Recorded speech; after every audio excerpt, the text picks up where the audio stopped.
बिहार में फिर से पकड़ौवा विवाह की चर्चा शुरू हो गई है।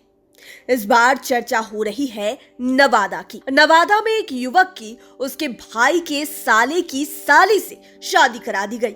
इस मामले में 2 समधियों की गिरफ्तारी भी हो गई है।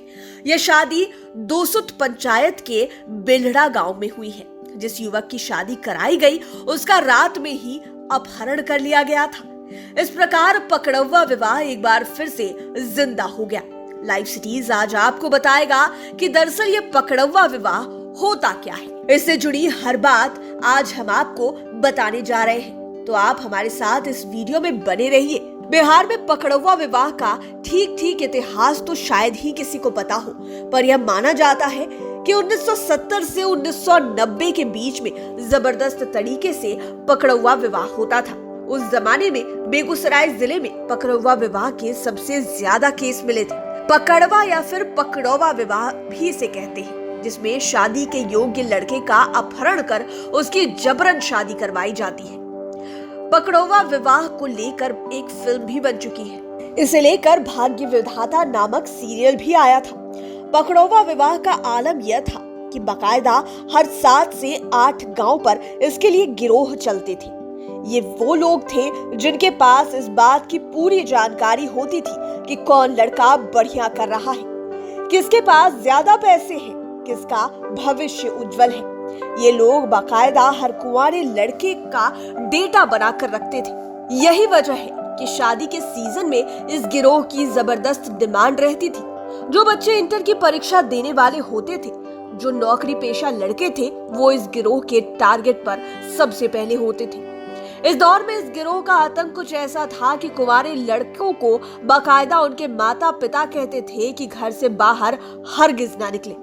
उस दौर की ऐसी भी कहानियां सुनने को मिलती हैं कि कुंवारे लड़के पूरे लगन के टाइम में घर में ही बैठे रहते थे। पकड़ौवा विवाह में इस बात का जरूर ध्यान रखा जाता था कि शादी एक ही जाति के लोगों में हो। ऐसा नहीं होता था कि पंडित जी की बेटी की शादी किसी लाला जी के बेटे से करा दी जाए। कोशिश यही होती थी कि स्वजातीय विवाह हो। पकड़ौवा विवाह का तौर तरीका भी बेहद कष्टदायी था। अगर किसी लड़की के लिए कोई लड़का पसंद आ गया तो गिरोह के लोग उस लड़के को किडनैप कर लेते थे। अगर लड़के ने विरोध किया, ज्यादा होशियारी दिखाई, तो उसे कमरे में बंद कर खूब मारते पीटते थे। कई किस्से ऐसे भी सुनने को मिले कि लड़के को मारा पीटा तो नहीं गया, पर उसे एक अंधेरे कमरे में बंद करके छोड़ दिया जाता था। वह उस कमरे में तब तक रहता जब तक भूख प्यास के मारे वह बेहाल न हो जाता और शादी के लिए तैयार न हो जाता। आखिर आप कब तक बिना पानी, बिना भोजन, बिना बाहर निकले रह सकते हैं? दम घुट जाता था। अंततः लड़का हाँ कर देता था। उसके बाद तो लड़के की वह आव भगत होती थी कि पूछिए ही मत। जल्द से जल्द शादी करवा दी जाती थी और लड़की की विदाई भी संध्या होते होते करवा दी जाती थी।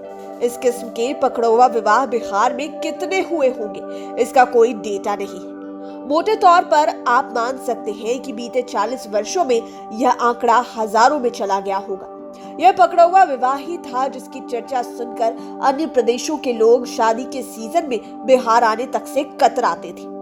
उन्हें भी डर था कि कहीं हमारी भी शादी पकड़ौवा स्टाइल में ना हो जाए। दरअसल पकड़ौवा विवाह सभ्य समाज के नाम पर एक कलंक से कम नहीं है। आप तिलक दहेज नहीं दे पाने की स्थिति में हैं तो उन 2 लोगों की जबरिया शादी करवा देते हैं जो एक दूसरे को जानते तक नहीं। आश्चर्यजनक तरीके से 90% पकड़ौवा विवाह सफल भी हुए। यह अच्छी बात है कि बिहार अब इस पकड़ौवा विवाह के कलंक से मुक्ति पा रहा है, लेकिन नवादा जैसी एकाध घटनाएं होती रहती है। सच यह है कि बिहार में अब पकड़ौवा विवाह ना के बराबर होता है। उम्मीद है ये रिपोर्ट आपको पसंद आई होगी और आप पकड़ौवा विवाह से जुड़े रोचक तथ्यों को समझ पाए होंगे। लाइव सिटीज के साथ बने रहें। अगर अभी तक आपने हमारे चैनल को सब्सक्राइब नहीं किया है तो जरूर कर ले। ये वीडियो फेसबुक पर देख रहे हैं तो पेज को लाइक करें, साथ ही साथ हमें ट्विटर पर जरूर फॉलो करें। धन्यवाद।